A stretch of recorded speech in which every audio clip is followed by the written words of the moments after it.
Bonsoir à tous, l'heure est venue de rejoindre l'espace débat pour une dernière rencontre, haute en couleurs, riche, comme pas mal de débats d'ailleurs de cette journée. Le débat en question, quand la cité croise la cité, un débat donc sur la place des femmes et l'égalité des chances.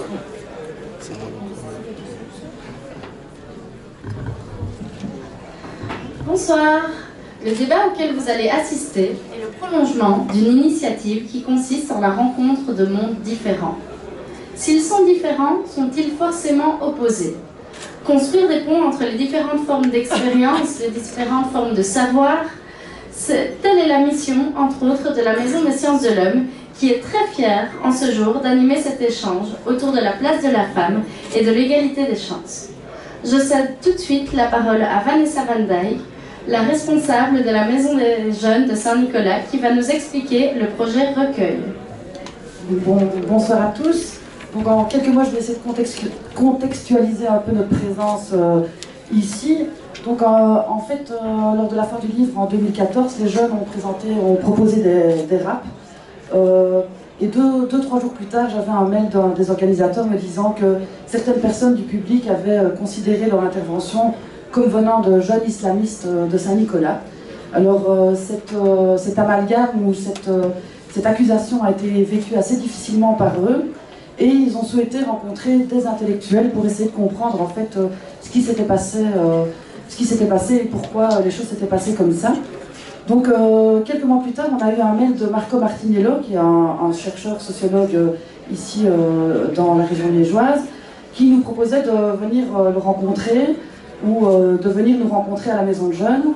Donc là, clairement, un des jeunes m'a tout de suite dit: nous allons aller rencontrer Marco Martinello à l'UNIF, comme ça je pourrais dire à ma mère que je suis sortie de l'UNIF. Et donc du coup, on est allé à l'UNIF rencontrer une première fois Marco Martinello, et puis cette rencontre en a amené beaucoup d'autres, avec lui et avec d'autres sociologues, on a senti chez les jeunes une espèce d'émulation, une espèce d'envie d'apprendre qui grandissait jour après jour, et un constat, celui de se dire c'est fou, les textes académiques parlent de nous, parlent de la banlieue, parlent de l'immigration, parlent de la cité, mais ils sont très difficilement réappropriables par nous. Donc comment faire pour que le peuple, ceux qui n'ont pas l'habitude de lire des textes scientifiques, puissent se réapproprier les savoirs qui sont produits sur eux. Et donc le débat aujourd'hui, c'est un peu l'idée, c'est un peu essayer de permettre à ces différents mondes de se rencontrer, de discuter autour de deux thèmes, l'égalité des chances et la place de la femme, deux thèmes que les jeunes souhaitent développer dans un livre. En fait là, ils ont envie d'écrire un livre avec des sociologues, avec des politologues, un livre qui serait aussi un livre audio et vidéo pour essayer de rendre les savoirs accessibles à un maximum de personnes. Donc je me tais et je leur laisse tout de suite la parole. Merci. Merci beaucoup. Comme vous l'aurez compris, ce soir, il y a donc des jeunes de la maison des jeunes de Saint-Nicolas. On a tout d'abord Yannick Deschamps à Caflo. On a aussi Anaïs Lindet et Morgane Lallemand du collectif Barbarie. Mais à côté de ces jeunes, et d'autres jeunes dans le public qui prendront également la parole et que je présenterai, à côté de ces jeunes, nous avons l'honneur d'avoir Madame la ministre Simonis et Michel Barr. Je cède maintenant la parole à Anaïs pour qu'elle nous explique le projet du collectif Barbarie. Alors, Barbarie est un collectif de jeunes filles de la Maison des Jeunes de Saint-Nicolas. Et depuis 2012, nous nous questionnons sur des problèmes de genre et d'égalité dans notre société. Ensemble, nous voulons dénoncer des injustices à travers la célèbre figurine Barbie, considérée comme la femme parfaite dans notre société. Dernièrement, nous avons réalisé des maquettes de Barbie qui mettent en scène nos injustices, accompagnées de son petit palini à autocollant, qui illustre et explique nos illustrations, nos réalisations.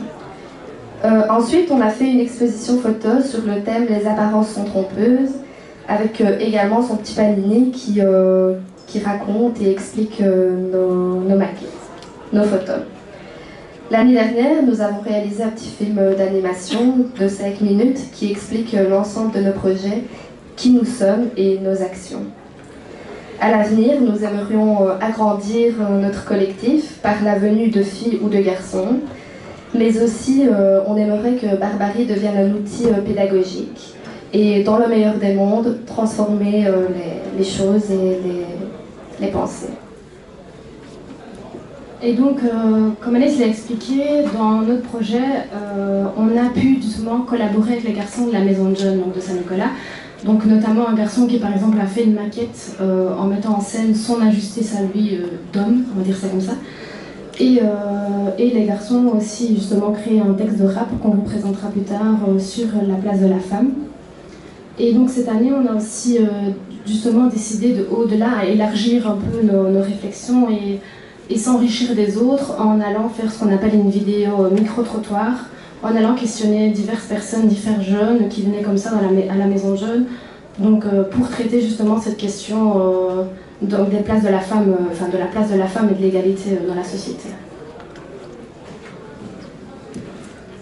Les objectifs de cette vidéo et son utilité, elle sert à sensibiliser, révéler nos témoignages, nos représentations, dévoiler nos pensées communes et complémentaires de jeunes et d'experts, rendre visible la réalité du terrain d'une maison de jeunes, solliciter un débat, organiser des conférences partant de la vidéo des jeunes, d'adultes et d'experts.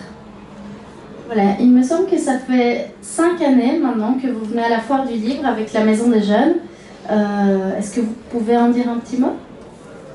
Bah oui, donc pour dire, la première année qu'on est venu, limite c'était un peu pour faire plaisir aux éducs de la MJ, parce que on s'est retrouvés quand on disait oh oui les filles venaient à la foire du livre politique, on était là mais qu'est-ce qu'on va y faire, c'est quoi ce monde? Et quand on est arrivé ici, à l'époque c'était à la Souvenir, mais ça restait le même contexte et on s'est retrouvés un peu bêtes, on se dit bon c'est pas un monde qu'on connaît, les 3/4 des mots limite qu'ils utilisent nous on ne sait même pas, on comprenait pas ce qu'ils racontaient. Et donc justement d'année en année on a commencé à créer tout doucement notre place. On s'est rendu compte de l'intérêt que ce genre de choses, ce genre d'événements pouvait nous apporter.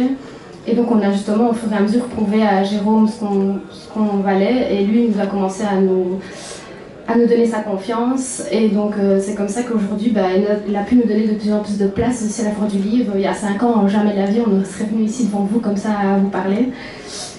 Et donc justement pour vous parler un peu d'une anecdote, donc c'était la 2e année quand on est venu ici. On s'est retrouvés un peu bêtes parce qu'on avait un stand avec tous nos petits trucs toutes mignonnes de Barbarie, tout ça. Donc notre première expo qui venait vraiment du cœur. Et un homme est arrivé et nous a dit ouais vous êtes des féministes et limite. On s'est senti agressés. Mais en fait on savait même pas pourquoi, parce qu'après on a regardé tous les deux Vanessa en lui disant mais c'est quoi être féministe? C'est quoi toutes ces mots qu'il utilise que limite on ne comprenait pas? Et donc au final, ça nous a poussé à se renseigner, à se rendre compte, à aller rencontrer justement diverses personnes, des sociologues, des chercheurs, aller lire des livres, non. Donc voilà, c'est un peu comme ça. Au final, on se rend compte de l'intérêt de venir ici, tout ce que ça peut nous apporter, et au final, ce que ça peut apporter à l'autre monde, je vais dire ça comme ça. Moi, pour ma part, j'ai tendance à être moins optimiste que Morgane. Lorsque je me pose la question de savoir si ce que nous faisons change les choses, j'ai tellement envie de viser haut et loin que les petits changements, je ne les vois pas. J'ai envie de viser trop haut en fait. Et pour vous raconter, nous avons été dans une maison maternelle, expliquer notre projet avec nos maquettes, etc. Et c'est vraiment elles qui m'ont fait voir que c'est vrai que notre combat, il sert à quelque chose. Merci beaucoup. Madame la ministre, que pensez-vous de cet engagement qu'ont ces jeunes filles avec leur collectif et du fait qu'elles viennent à la foire du livre politique? Bonsoir d'abord à toutes et à tous. Très heureuse d'être ici et d'en revoir certaines et certains à nouveau, puisque ce n'est pas la première fois. Et leur témoignage, évidemment, qui me fait plaisir, mais bon, c'est pas vraiment ça l'important. Je crois que ce qui est important, c'est qu'il y ait vraiment une prise de conscience de la part de ce collectif des questions qui touchent aux inégalités de manière générale et à l'inégalité entre hommes et femmes, mais plus largement aussi à la persistance de stéréotypes très importants dans notre société. D'une manière, on y reviendra sans doute, mais d'une manière plus large, ce qui est intéressant aussi, c'est de bien montrer à quel point le travail d'une maison de jeunes et l'ouverture sur tous les possibles, je dirais, dont la participation à cet événement, mais c'est qu'un exemple, est pour moi extrêmement important dans notre société, sans doute plus que jamais, quand on regarde un peu tout ce qui se passe dans le monde, près de chez nous ou un peu plus loin. C'est de travailler, bien sûr, avec des jeunes, c'est bien, c'est encore mieux aussi avec des enfants, dès le plus jeune âge, à développer l'esprit critique, à développer la participation, bref, à ce qu'ils soient outillés pour être des citoyens à part entière, et des citoyens qui partagent évidemment des valeurs progressistes, même si on peut avoir des nuances et des divergences qui visent en fait le progrès d'une société. Voilà. Merci beaucoup. Monsieur Barr, vous êtes sociologue et vous faites partie du processus. Est-ce que vous pouvez justement, avec votre casquette de sociologue, nous en dire un mot? Tout d'abord une expérience personnelle, donc très enrichissante et de belles rencontres. Et puis alors en tant que sociologue, ce qui est intéressant, c'est de voir justement la rencontre entre les savoirs dits scientifiques sociologiques et les savoirs ici de jeunes citoyens. Et ce qui est intéressant de voir, c'est comment la sociologie, donc là la difficulté était bien entendu l'exercice de traduction, donc comment traduire en des mots simples des concepts, j'y arriverai, qui sont parfois très compliqués, c'est le cas de le dire, voilà, ça s'illustre bien. Et c'était aussi pour voir à quel point les études peuvent illustrer les expériences personnelles, parce que dans nos rencontres, on est vraiment parti des expériences des jeunes qui se sont racontées. Et c'est là qu'on peut, et c'était un peu tout le processus pendant les conversations, les entretiens, c'est de voir à quel point les jeunes, c'est de leur montrer, je ne suis pas seul et unique responsable de ce qui peut m'arriver. Donc il y a aussi des explications contextuelles, environnementales et autres. Et donc ça, je pense que c'était vraiment intéressant. La deuxième chose qui est intéressante, je pense, et ça c'est assez exceptionnel, donc il faut le souligner, quand il y a des sentiments d'injustice, c'est pas pour ça qu'il y a directement des mouvements de revendication et des prises de parole. Ici, il y a une prise de parole, mais en plus qui n'est pas individuelle, qui est collective. En plus de ça, ça se transforme en un projet, qui est un projet qui a pour volonté de sensibiliser les autres. Donc on est vraiment on monte en généralité et on monte dans la dimension collective. Donc il y a vraiment mais tout ça, de nouveau, parce qu'on parle d'égalité des chances, c'est aussi parce que ça a été... Ils ont eu la chance, je vais dire, d'être bien appuyés, d'être bien, accompagnés par l'équipe éducative qui s'inscrit très clairement dans un processus de pédagogie permanente et populaire. Et donc ça a permis vraiment les expressions. Mais donc c'est très rare de partir d'un sentiment d'injustice jusqu'à un projet de sensibilisation et qui là, d'ailleurs, parce qu'on est dans la phase d'évaluation par rapport à ça, et donc ça va continuer puisque l'objectif est d'aller vers les autres maisons de jeunes. Voilà, je ne dirai pas plus. Yannick, peux-tu nous en dire plus sur ces rencontres qui... Yannick, je te demande juste à l'instant d'en dire plus, si tu sais, sur ces rencontres qui semblent inspirer ton rap. Donc d'abord, bonjour, enfin bonsoir plutôt. Voilà, avant tout, je t'ai expliqué que moi, quand j'étais enfant, mon rêve, c'était de devenir Premier ministre. Je ne sais pas comment, je ne sais pas pourquoi, mais voilà. C'était, voilà, c'est ce que je voulais. Ma maman, avec beaucoup d'ironie, me disait « Ouais, t'as intérêt à apprendre à mentir. » Et donc, mais voilà, j'ai vite compris que la réalité fait que c'est pas donner la chance à tout le monde de devenir Premier ministre ou avocat ou des choses comme ça. Donc je me suis rendu compte, entre autres, en allant en première secondaire à l'école à l'abbaye de Flône, qui est une école assez stricte, qui a par exemple des règles comme le port d'un certain uniforme, surtout les couleurs. Les couleurs doivent être classiques, donc pas de logo, hein, barbarie.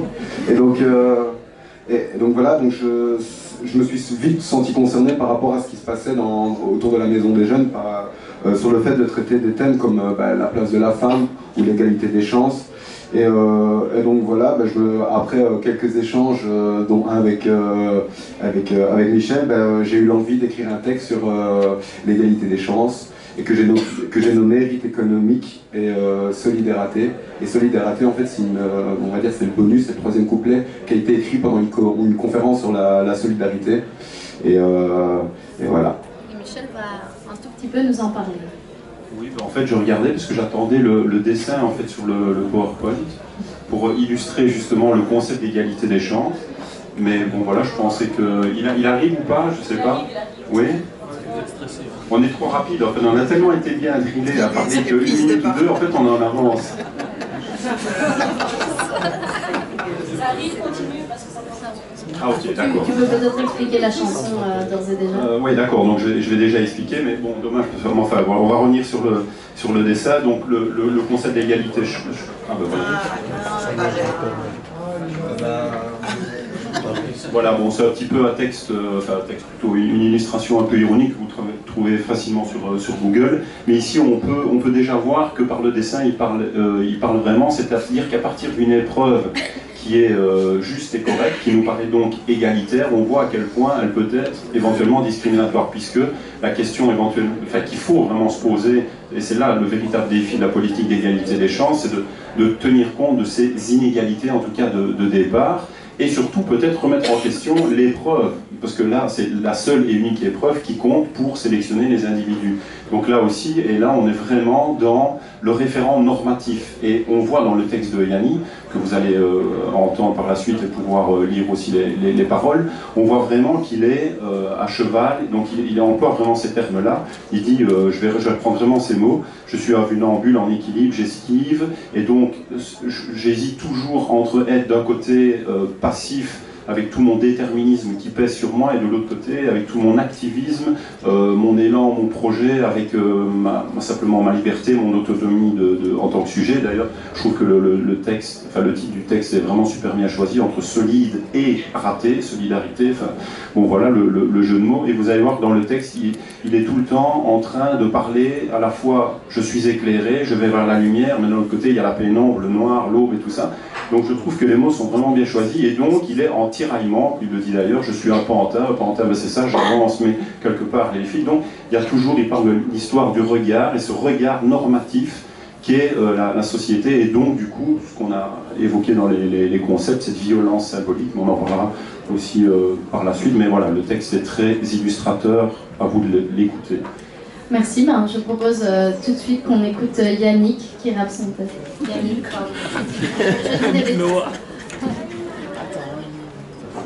on attend la musique.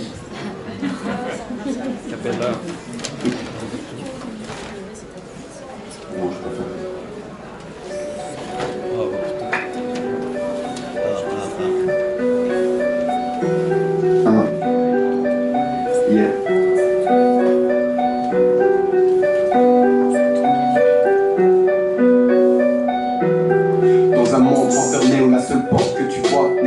Condamné, qui ne mène qu'à une voie. Tu crois avoir le choix, genre quelle tâche tu vas prendre. Faire comme les parents, ensuite ton propre programme.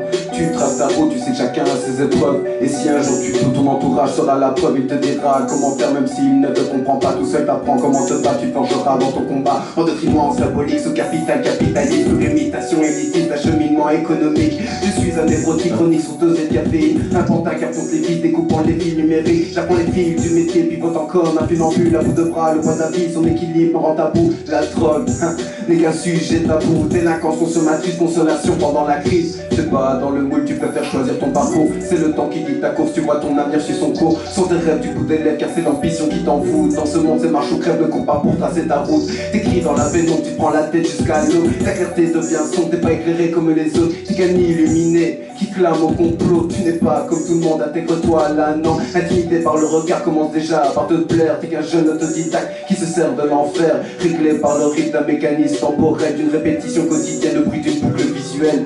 Tic, tac, elle te marque à ton poignet, prouve-lui que t'as de la poigne. Tic, tac, ne se presse pas, ne baisse pas, represse-toi. La vie pour qu'elle départ. La tête de haut en bas, les idées rebondissent, les phrases retentissent, je peux pas croiser les bras. Je me levais du P3, me dire que tout va bien avec le soutien des miens, je ferai le bon choix.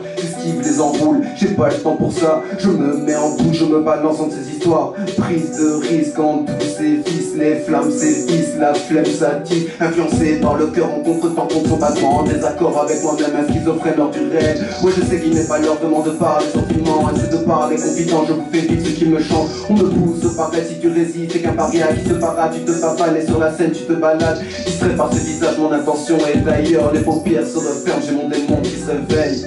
Frère, la pression est là, l'angoisse menace, je sens qu'elle m'observe. Entre mon art et mon taf, je ne sais plus comment faire, quelle direction dois-je prendre, j'ai l'impression de me perdre. Je suis qu'un fils de chômeur endetté en l'été, en effet, ces effets nous infectent de méfaits. On enterre le respect, car la jungle nous a élevés sous les larmes du décès. L'insomnie nous a versé, mon espoir m'a berné, donc je gis comme un borné. J'ai l'envie de m'en sortir, j'ai déjà affronté le pire, accompagné par la faim. J'étais foutu d'avance, vous me tendez la main, je me raccroche à la chance. La vie d'empoigné, mec de marque à ton poignet, prouve-lui que t'as de la poigne. Tic, tac, ne stresse pas, ne presse pas, ne baisse, ça redresse, ça va plus le temps pour qu'il départ. Débattons-nous pour prouver ou poussons-nous à l'échange, débattons-nous ou causer un matraquage constant. Mérite tes droits dont celui donne rien dire et donc soumets-toi si tu veux t'enrichir. Fataliste et le pauvre mathématique et sa chute, activiste dans la faute, prends sa plume et l'affûte. Venant du fond, tu vis l'enfer et son décor, percutant son plafond. Sa limite te rend plus fort, tu as l'air d'un démon. Scellé par son sort, enchaîné dans la lave, tu te rattaches au corps, discriminé par vos croyances. Le pareil pousse au jugement originaire du délinquant, de pauvre perdu d'avance. C'est l'humeur du pessimisme, le défaitisme est à l'honneur.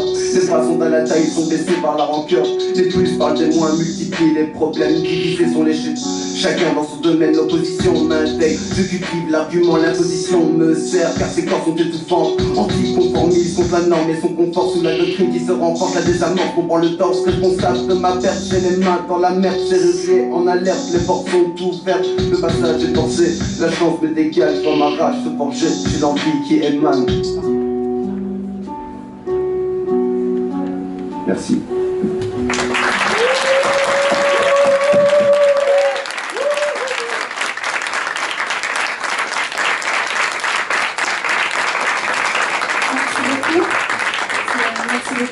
Je propose de donner la parole à un autre membre du groupe Ambiance Néfaste, qui est Prophétie, et qui va vous expliquer une petite anecdote de violence symbolique qu'il a lui-même vécue. Allô.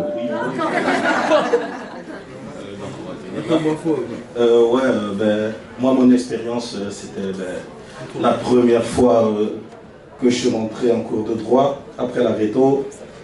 J'avais passé 4 ans dans une école où on était limite que des immigrés, des fils d'immigrés et tout ça, dans des bâtiments qui n'étaient pas vraiment, pas insalubres, mais c'était pas le grand luxe non plus. Et en droit, le premier jour que je suis arrivé, déjà il y avait personne comme moi. Et le bâtiment était très très propre, c'était crème et tout. Mais sauf que c'était pas mon élément parce que j'étais pas habitué à ce genre de milieu. Et voilà, grosse crise, grosse panique, mon ordinateur qui tombe, vraiment. Alors que depuis que j'étais gamin, je voulais faire le droit. Et ce jour-là, j'ai détesté le droit, mais d'un coup spécial. Et en faisant toutes ces rencontres-là, c'est là que moi, violence symbolique, je ne connaissais pas tous ces trucs-là, c'était pas dans mon vocabulaire et tout ça. Donc voilà, c'est le truc avec les rencontres, c'est qu'on en apprend plus sur nos expériences, qu'on ne savait pas forcément nommer. Voilà. Merci beaucoup. Je vous propose maintenant, comme on vient de l'entendre, nombreuses sont les injustices. Ces petits moments qui pour certains sont insignifiants sont autant d'affronts à la notion d'égalité et à la notion d'égalité des chances. Nous allons à présent aborder, grâce à une vidéo, 2 questions plus précises. Tout d'abord, qu'est-ce qu'une femme? Ensuite, en quoi et pourquoi les femmes seraient-elles le plus douées?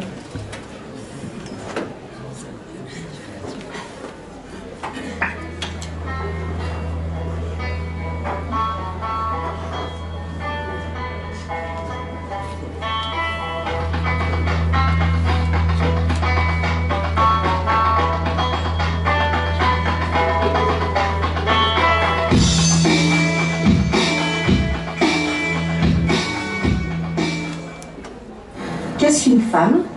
J'aime bien que tu aies dit qu'est-ce qu'une femme et pas qu'est-ce que la femme. D'un côté, l'aspect biologique. Le côté d'un homme. Courage. La société. construit et souvent nous impose, tant aux hommes qu'aux femmes d'ailleurs, une espèce de rôle prédéterminé. Être forte, être belle. L'opposé d'un homme.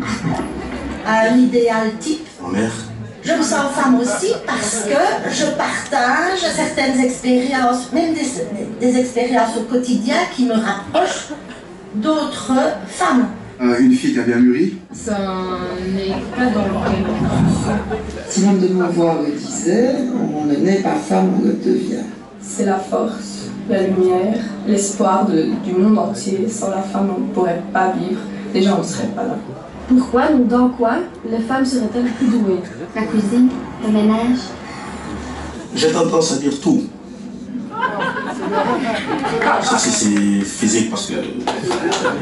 La cuisine. Ce qui est artistique et tout ce qui est diplomatie. Mais bon, c'est théorique sans moi, donc voilà. Je pense que c'est plus des trucs qu'on dit à la femme, mais toi c'est dans ça que tu dois être plus doué. Sinon je pense que la femme peut être aussi douée qu'un homme dans tous les domaines. Ils peuvent être tout à fait doués dans tous les métiers qui existent, comme les hommes peuvent être aussi. Faire la même chose que les hommes. On voit très bien que plus, je veux dire, la société change et plus la mixité se met en place et plus les filles et les garçons ont les mêmes loisirs, plus les différences s'amenuisent. Plus douée avec les bébés, voyons quelle idée. Le ménage et tout, et la vaisselle, tout, ils sont plus doués que nous. Parce que nous, on va me donner là-dessus et mais ça va faire, ça va être chaud. Eux, ils sont plus doués, ça c'est cool. Une femme peut faire de la cuisine, comme un homme peut faire de la cuisine, comme un homme peut faire le ménage, comme une femme peut faire le ménage de la même manière. On est les meilleurs tout simplement, c'est tout mieux faire. Mais on estime encore qu'il y a certains métiers qui ne sont pas trop pour les filles ou que certains métiers ne sont pas trop pour les garçons. Donc c'est ça qu'il faut essayer de changer, je crois. Sinon, si on était resté avec cette vision-là, il n'y aurait pas aujourd'hui des femmes qui font de la politique, par exemple. Qu'est-ce que l'humain peut faire, pas qu'est-ce que la femme peut faire. Parce que ce que l'homme peut faire, la femme peut très bien le faire aussi.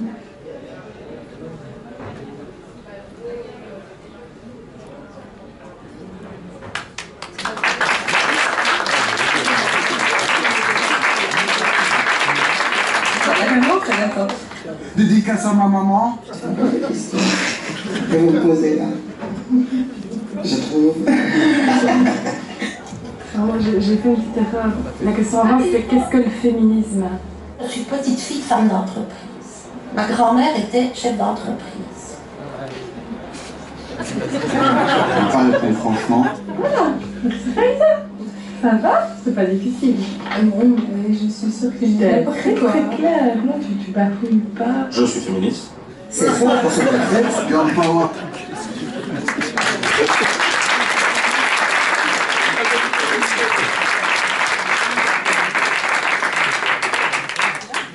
Madame la ministre, on vient de le voir, vous avez évoqué Simone de Beauvoir dans votre témoignage, réponse à la question. Est-ce que vous pouvez nous en dire un peu plus? Oui, ce que j'ai voulu dire dans le petit reportage, qui m'a pas très bien fait, c'est qu'il y a un certain nombre d'éléments qui sont des constructions sociales et qui font que, eh bien, on est formaté avec une série de rôles, de caractéristiques, de choix même, pour être soit une fille, soit un garçon. Et donc dans le reportage, d'ailleurs, il y a des expressions nombreuses qui montrent bien ça. Et aujourd'hui, on mène en communauté française des actions de sensibilisation pour que les filles et les garçons ouvrent toutes les possibilités de choix et que ces choix ne soient pas fondés sur leur sexe, mais bien sur des vrais choix, des intérêts, sans stéréotypes. Et on voit aujourd'hui qu'on est encore tous et toutes fort ancrés dans ces constructions sociales qui ferment des possibles aux uns et aux autres. Et ce sont des vraies questions qu'on pose là, je crois, parce que une vision égalitaire et des hommes et des femmes nécessite aussi qu'on repense un projet de société, qu'on revoie la manière dont on gère les temps, notamment dans les familles. On a parlé beaucoup de vaisselle et de ménage et de cuisine. Donc ça passe par là aussi. Ça veut dire qu'il y a une rediscussion, une renégociation avec les hommes et les femmes, afin que ce soit organisé de manière plus égalitaire. C'est la raison pour laquelle il me semble aussi, j'en termine par là, que tout à l'heure on évoquait le féminisme et d'ailleurs les deux jeunes filles qui se sont exprimées disaient ben, nous on se demandait pourquoi on disait qu'on était féministe. C'est aussi un mot qui parfois fait peur ou qui apparaît ringard ou je ne sais pas bien. En tout cas je crois que l'enjeu d'aujourd'hui c'est que on considère bien que le féminisme c'est un progrès, c'est un combat, et que ce féminisme-là, égalitaire évidemment, doit être porté tant par les hommes que par les femmes, parce qu'il y a un enjeu égalitaire de nos sociétés. Et parce que c'est un projet gagnant-gagnant, si je puis dire, que chacun puisse, s'il veut devenir puériculteur ou si elle veut travailler dans la sidérurgie demain, que ce soit possible. Et c'est possible-là, je crois que c'est aussi au monde politique, mais au secteur associatif, de les ouvrir et de faire prendre conscience de cela. Et on voit encore aujourd'hui, quand on va avec notre projet Boys Day, qu'on va sensibiliser à quel point des jeunes sont enfermés, on a parlé de normes, et aussi qui sont véhiculées partout, hein, à la télévision, dans les médias, dans la publicité. Bref, on vit dans un monde très stéréotypé. Pardon, j'ai dépassé mon temps. Je parle même moins, ça va. Ben oui, moi je vais repartir vraiment des expressions qui ont été dites dans ici la petite vidéo, et notamment le garçon qui dit ben moi si on met un essuie dans les mains, je ne sais pas très bien comment faire, les femmes en général sont plus douées pour la cuisine. Ben là on est vraiment dans le processus vraiment d'incorporation dont on a parlé longuement avec les jeunes, à quel point l'environnement primaire, donc peut vraiment nous imprégner de ces us et coutumes, ces usages culturels, la manière de manger, de boire, de se vêtir ou quoi. Et donc là, on voit vraiment un adolescent qui se sent quasi incapable de faire la vaisselle et d'essuyer la vaisselle. Enfin voilà, ça c'est un premier exemple. Et les phénomènes d'identification ont été dits et sont nombreux. Par exemple ici, ben voilà, c'est l'opposé d'un homme. Donc la femme, c'est quoi? C'est l'opposé d'un homme. Donc par la différence, voire même l'opposé, soit par mimétisme, ma mère, hein, donc là on est vraiment... Et alors, effectivement, je reprends le discours de Madame la Ministre qui rejoint un discours d'une jeune fille en disant que ben voilà, on n'est pas femme, on le devient, et donc la jeune fille dit bien, c'est bien un état, et donc un état vraiment qui évolue, donc vraiment au fil du temps, en fonction justement des rencontres et justement de ces expériences ici un peu agressantes, on va dire ça comme ça. Et je terminerai simplement par la phrase de la fille qui termine aussi la vidéo, en disant, ben, en fait, c'est pas femme, c'est en tant qu'humain. Et donc je pense qu'au-delà de la catégorie femme, justement, comme Madame la Ministre l'a souligné, il faut dépasser cette catégorie-là pour aller vers plus d'universalité encore, et donc concevoir encore mieux l'égalité. Pas que des chances, mais l'égalité tout court. Merci. Voilà, alors bonsoir. Alors en fait, j'ai fait un travail sur l'influence des Disney sur l'éducation des enfants, et comme Madame la Ministre l'a dit tout à l'heure, les médias, etc., mais aussi donc, les Disney influencent beaucoup et on va dire véhiculent ces stéréotypes. Donc par exemple de la femme toujours belle, les princesses dans les Disney sont toujours très belles, bien maquillées, etc. Et le caractère très docile, je fais la cuisine, le ménage, etc. Et on voit aussi par exemple que les princesses sont toujours hyper sexuées. Par exemple Blanche-Neige est censée avoir 14 ans, on dirait qu'elle en a 25, et c'est comme ça pour toutes les princesses qui sont avec des seins, des hanches, vraiment comme des filles qui sont à la fin de leur puberté alors qu'elles sont censées être au début. Et on a aussi par exemple les méchantes qui sont toutes laides, comme si être laide était être méchante.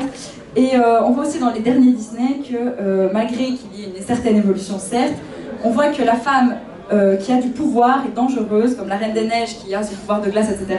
Et c'est donc des hommes qui veulent l'empêcher d'avoir ce pouvoir, ou réponse pareil, et voilà. Et aussi, avec Claire Chauvet, qu'on a vu tout à l'heure dans la vidéo, j'avais fait une réflexion comme quoi, donc voilà, les jeunes filles ne peuvent pas monter à cheval dans les Disney, c'est toujours comme dans l'ancien temps, parce que l'homme, c'est un peu un symbole de combat donc pour l'homme, l'équitation, etc. Alors que maintenant on voit qu'il y a une évolution puisque finalement l'équitation c'est plus un sport de filles. Et donc voilà, l'image des Disney c'est comme les médias, c'est véhiculé, c'est stéréotype. Voilà, merci. Merci beaucoup. Je vais passer la parole à Adil, à TXK, parce que je pense que lui aussi a une petite remarque à nous faire très contemporaine. Bonjour tout le monde. Alors en fait, bonsoir, putain, il est un peu tard. Alors en fait, moi, Madame la Ministre, j'aurais une question en fait à vous poser. C'est que j'ai été choqué, et cela ça fait longtemps en fait. Je suis souvent choqué par les publicités qu'on peut trouver aux arrêts de bus ou dans d'autres endroits, où on retrouve des femmes nues en train d'essayer de nous vendre des pots de Gervais. Pas de ça. Donc le fait de voir une femme nue va nous pousser à plus consommer ou quoi que ce soit. Et donc mes deux questions sont quelle prise une ministre peut avoir sur cette réalité et que pouvons-nous faire ensemble pour l'éviter?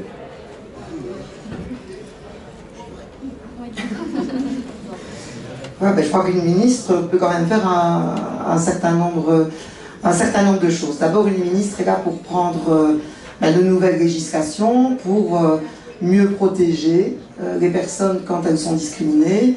Et on peut considérer que dans ce cas-là, la femme, c'est une image des femmes qui n'est sans doute pas la plus positive, en tout cas dans certaines publicités, elle ne l'est pas du tout. Donc je pense qu'on peut prendre des législations, il y en a, qui nous permettent aujourd'hui de déposer un signalement au Centre pour l'égalité des chances, notamment, et de dire dans tel cas de figure, je considère, soit moi-même, que je suis discriminée, ou qu'il y a vraiment un ensemble d'éléments qui font que qu'on véhicule une image qui n'est pas correcte. Deuxième possibilité, il faut travailler à l'évolution de la société.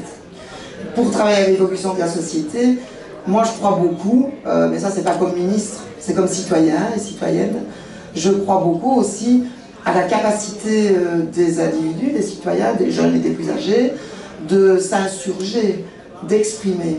Et on voit à quel point sur les réseaux sociaux, il serait bon d'avoir aussi un certain nombre de messages qui dénoncent des publicités, des faits qu'on trouve discriminatoires ou injustes, et de pouvoir ainsi créer un mouvement plus positif que ce qu'on voit régulièrement, notamment sur les réseaux sociaux.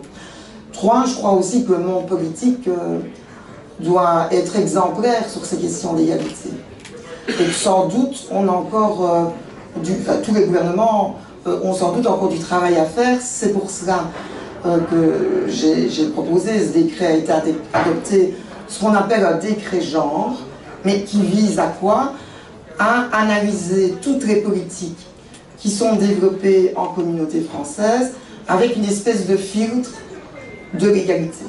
Est-ce que telle législation va être égalitaire et pour les hommes et pour les femmes, ou bien est-ce qu'au contraire, on recrée de la discrimination? Donc je crois que c'est avec un ensemble de pas qu'on peut avancer, et je pense, peut-être parce que je viens au départ de l'associatif, mais je pense que ce qui reste le plus fondamental, c'est que le secteur associatif puisse continuer à travailler, à développer de l'esprit critique, à sensibiliser, à transformer les mentalités et vraiment à faire des citoyens qui agissent. Et c'est la raison pour laquelle je suis tellement attachée au projet que la Maison de Jeunes de Saint-Nicolas mène, mais il y en a beaucoup d'autres en Fédération Wallonie-Bruxelles, et ça donne beaucoup d'espoir par rapport à tout ce qu'on peut voir et entendre. Voilà. Merci beaucoup. Toujours sur la question des femmes, Yanni a un texte qu'il voudrait nous expliquer, qu'il a écrit et qu'il voudrait nous expliquer. Donc voilà, j'ai décidé d'écrire une chanson sur la place de la femme parce que je me sentais concerné. Ma maman nous a élevés toute seule alors qu'on était 4 et pas dans une situation facile. Donc voilà, elle m'inspire beaucoup de respect. Et puis la première fois que j'ai entendu l'expression « sois belle et tais-toi », c'était maman qui m'expliquait que son père lui disait ça, donc mon grand-père lui disait ça, et les oncles, etc. Donc voilà, je pensais directement à ma maman. Et puis aussi parce que j'ai un énorme respect pour le projet Barbarie, donc je trouve ça important aussi de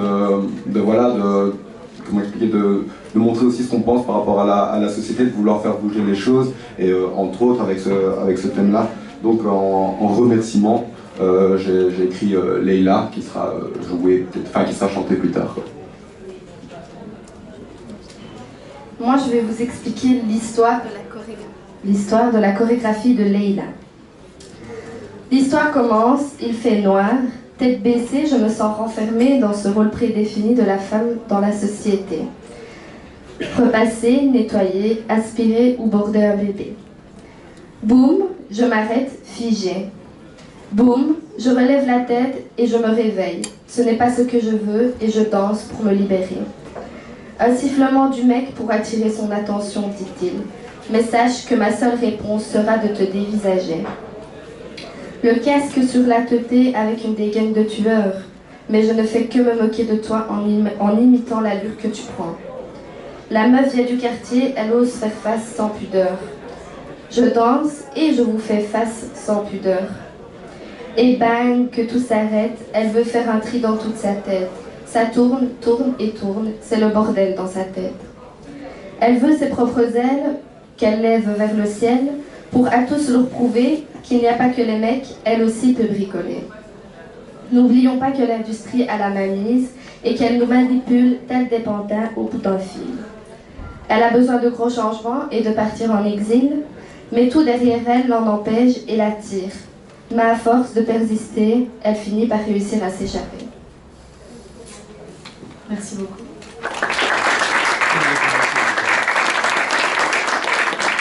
Voilà. Vous l'aurez sans doute compris, ce débat voulait prendre plusieurs formes. Il y a évidemment, au-delà des mots d'Anaïs qui viennent de vous expliquer la chorégraphie en elle-même, qui serait difficile à faire sur une table. Mais du coup, on vous invite à venir encourager les filles qui vont danser sur cette chorégraphie et Yannick qui va rapper également au moment du drink à l'opposé de la salle. Merci beaucoup. On peut maintenant passer aux questions-réponses en 5 grosses minutes. Si quelqu'un a une envie à partager, qu'il n'hésite pas. On a bien expliqué ça, en effet. Moi, je voudrais en tout cas remercier tous les participants de ce débat, les applaudir encore une fois parce que c'est pas évident de venir à la foire du livre politique, même si ça fait 5 ans. C'est pas évident de parler devant vous, devant tout le monde, et ça, peu importe l'âge qu'on a. Donc, merci beaucoup à tous pour ces réflexions, et un tout grand merci en règle générale, et merci de nous avoir écoutés.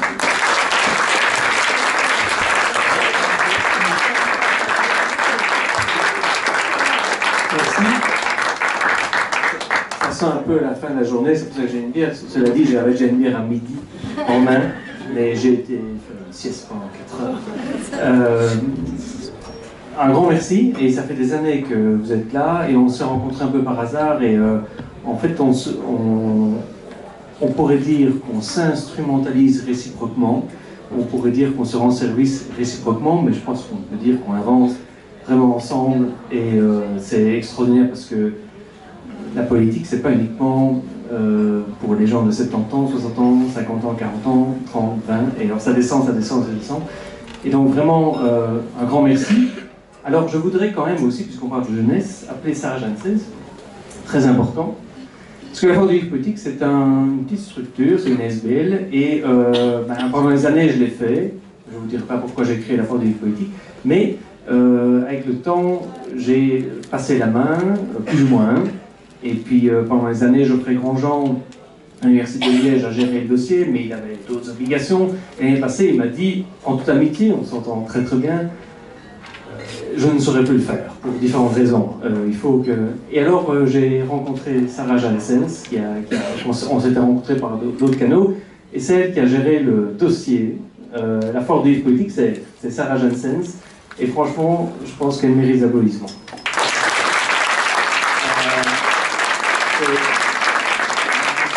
C'est une trentaine d'enseignes, c'est 14 débats, c'est 6 mois de préparation, c'est pas un équivalent temps plein, sinon elle aura un beaucoup plus grand sourire. C'est le drame de notre génération, hein, c'est comme ça que ça marche, c'est que les gens aujourd'hui sont indépendants. C'est un autre débat, bon voilà. Bon, néanmoins, aujourd'hui on est là pour parler de choses très dures, mais aussi pour être ensemble et un peu s'amuser. Et en fait, ils vont se déplacer de l'autre côté, et il va y avoir un concert. Et on va boire un bon verre. De l'eau pour ceux qui n'aiment pas d'alcool, du vin, du blanc et de la lèvre et de la bière pour ceux qui aiment bien boire un verre d'alcool.